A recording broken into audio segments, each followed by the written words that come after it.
Okay, so you want to be able to talk about family in English. Right. Like, really have conversations about it. Right, not just the basics. Exactly. And you've actually given us two great sources to dive into.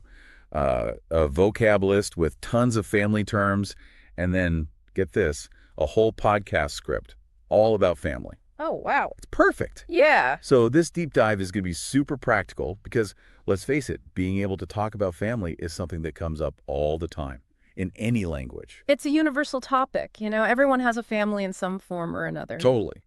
But sometimes it can be tricky to know where to start, especially with all the different terms and how they might be different in different cultures. Right, right. So that's what we're here for, to break it all down, help you feel more confident. And have fun with it, too, because talking about family can be really interesting and even funny sometimes. Absolutely. So let's jump right in. I see this vocab list kicks off with the core of any family, the nuclear family. Exactly. Your parents, siblings, that immediate circle. Right, the OG crew. Then it expands out to extended family, Aunts, uncles, cousins. the whole gang. And it's interesting how this distinction between immediate and extended family actually reflects a lot of social and cultural patterns. Like in some cultures, the obligations you have to extended family are way stronger. Oh, that's a good point. So it's not just about knowing the words, it's about what they mean in different contexts. Exactly. Now, as we move through this list, we see terms that really reflect the complexities of modern families. Oh yeah, even terms like ex-husband and ex-wife. Right, because families aren't always simple and straightforward. Definitely not. And then there's this whole thing about relatives by blood versus relatives by marriage. Ah, yes, very important distinction. Because, your father and mother, they're related by marriage. But you and your father are related by blood. It's a simple concept, but it can have real-world consequences. Oh, totally. In some cultures, inheritance laws are totally based on whether you're related by blood or marriage. Exactly. And even beyond the legal stuff, think about social expectations. You might be expected to help out your blood relatives more than your in-laws, for instance. That's true. Wow, so these simple words are actually tied to some pretty deep cultural and societal stuff. Absolutely. They're not just labels, they're reflections of how societies are structured. Okay, so let's dive into some specific terms that people often get tripped up on, Sure. like uncle and aunt versus father-in-law and mother-in-law. Yes, those can be tricky. The difference is all about marriage. Your uncle and aunt are your parents' siblings, Right. but your in-laws, those are your spouse's parents. So getting married basically adds a whole new branch to your family tree. Exactly. And speaking of expanding, we've got grandparents, great-grandparents. This list even says great-great-great-grandparents. Oh. It's going way back. It really makes you think about how families stretch through time, like a chain connecting generations. It's like a big, intricate tapestry woven through the years. And the language we use to describe those connections, it's like the thread that holds it all together. Okay, so we've got this amazing family tree mapped out, all the different terms and relationships. But how do we actually use these words in conversation? That's where the podcast script comes in. It's a great example of a natural, everyday conversation about family. Yeah, it's like we're listening in on two people, Anna and Ben, just chatting about their families. They ask things like, do you have any siblings? And where does your family live? And what's so great about this script is that it highlights the importance of being sensitive to different cultures.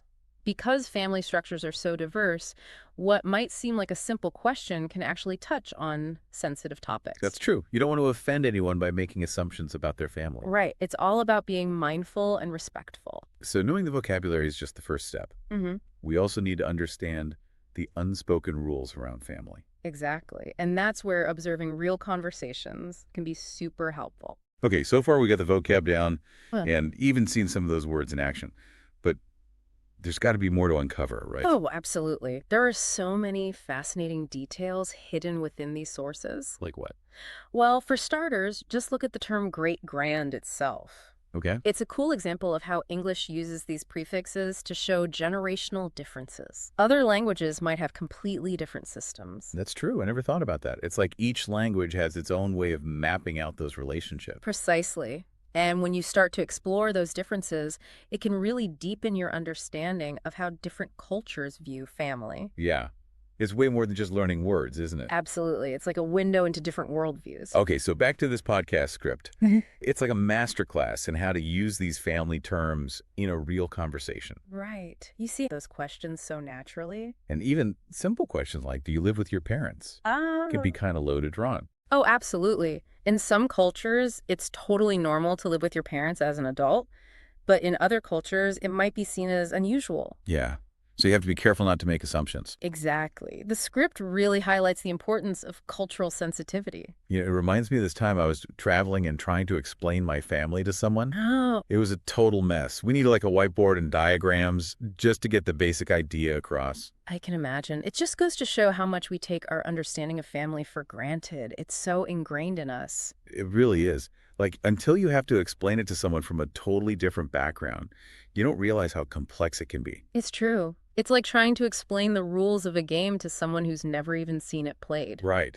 And that's why this script is so valuable. It's not just about the words, but about the unspoken rules and expectations around family in different cultures. Precisely. It's like a crash course in cross-cultural communication. So, looking back at the vocab list, I'm noticing some terms that feel a bit more, I don't know, delicate. Oh, I see what you mean. Things like step-parent, half-sibling, or ex-husband, ex-wife. These are all real-life situations, but they can be kind of tough to talk about. Absolutely. They reflect the changing nature of families today, with divorce and remarriage and blended families. And it's important to approach those topics with sensitivity. Yeah, it's like each term has its own emotional weight.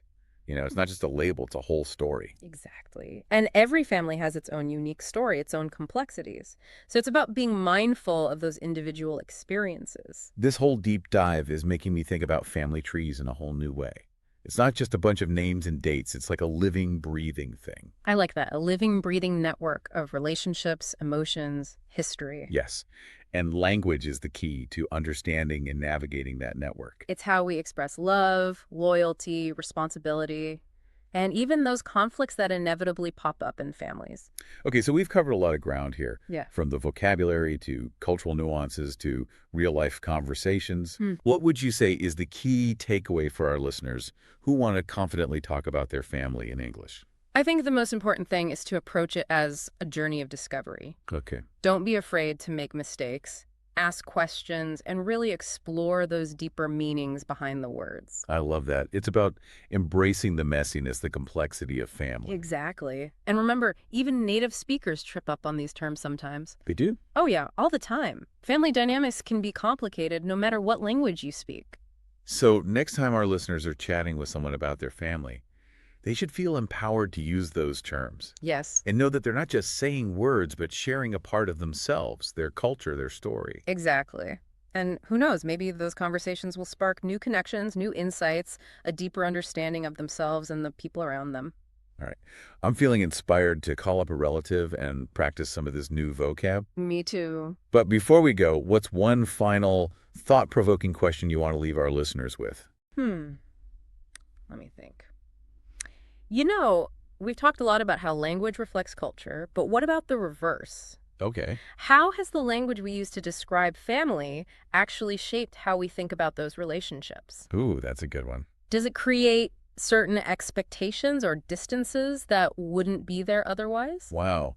It makes you wonder if speaking different languages could lead to totally different ways of experiencing family. Exactly. It's a complex question, but definitely worth pondering. It really makes you think, like, do the words we use to describe our family, do they actually affect how close we feel to them? Yeah, like maybe even the expectations we have of those relationships. Right. It's super interesting to consider. Man, this deep dive has been awesome. It's like a journey through language and culture all at once. I know, right? I feel like I've learned so much about, like, the whole web of connections that makes up a family. It's a complex and beautiful thing, that's for sure. And hopefully now you feel more ready to talk about all of that in English. You know, you don't have to memorize every single word on that giant vocabulary list.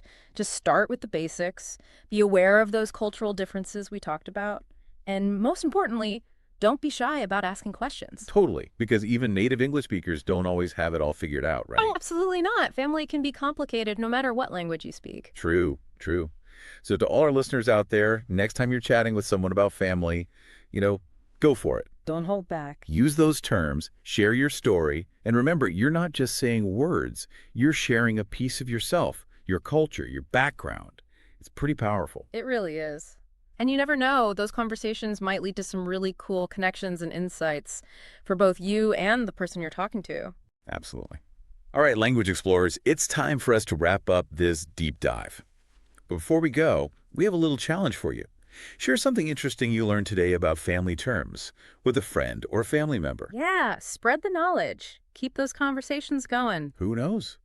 You might even spark a whole new discussion about language, culture, and what family really means. Until next time, happy chatting.